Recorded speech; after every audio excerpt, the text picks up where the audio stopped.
Le long de l'Hudson, un des deux fleuves qui entourent l'île de Manhattan, la ville de New York a créé le Greenway, une allée verte où la circulation automobile est interdite. Enfin, presque. Oh, là-bas, on dirait un porte-avions.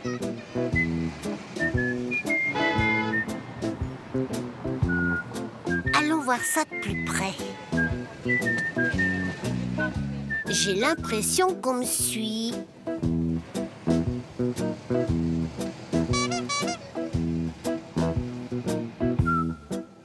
Oui, c'est bien un porte-avions, le porte-avions Intrépide, un vétéran de la Deuxième Guerre mondiale sur lequel on a installé le musée de l'air, de la mer et de l'espace. Il est énorme. Et les avions, ils décollent? Un porte-avions, c'est un véritable aéroport flottant, d'où peuvent décoller et atterrir des dizaines d'avions et hélicoptères.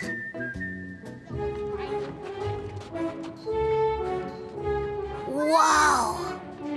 Les avions transportés par les porte-avions peuvent généralement replier leurs ailes pour gagner de la place. Sur le pont sont présentés une vingtaine d'avions militaires de différentes époques.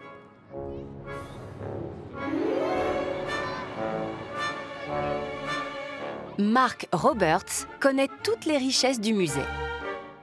Nous sommes sur un monument national flottant. L'Intrépide a servi durant la Seconde Guerre mondiale et durant la guerre du Vietnam. Nous avons récupéré des astronautes à leur retour sur Terre pour le compte de la NASA. Et nous avons pourchassé des sous-marins russes durant la guerre froide. Aujourd'hui, c'est un musée. Nous recevons des gens de tous âges qui viennent du monde entier.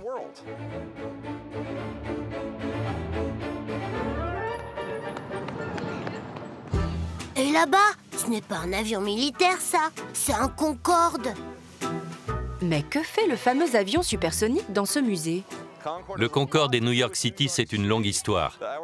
Il a passé 27 ans à voler entre New York et Londres et il détient le record de vitesse de la traversée de l'Atlantique. Bon, je crois qu'il n'est pas prêt de décoller. Et là, il me semble que j'ai aperçu un sous-marin. Eh oui, c'est le Growler, un vieux sous-marin américain. Il est unique au monde. C'était le premier sous-marin doté de missiles nucléaires, le seul de sa catégorie qui existe encore. C'est un souvenir de la guerre froide.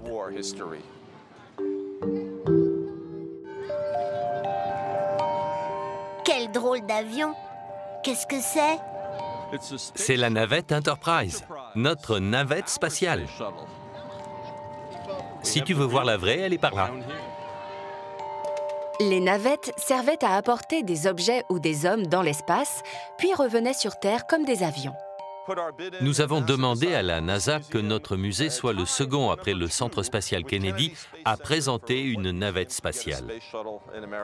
Nous sommes très fiers d'avoir l'une des 4 navettes spatiales qui existent dans le monde.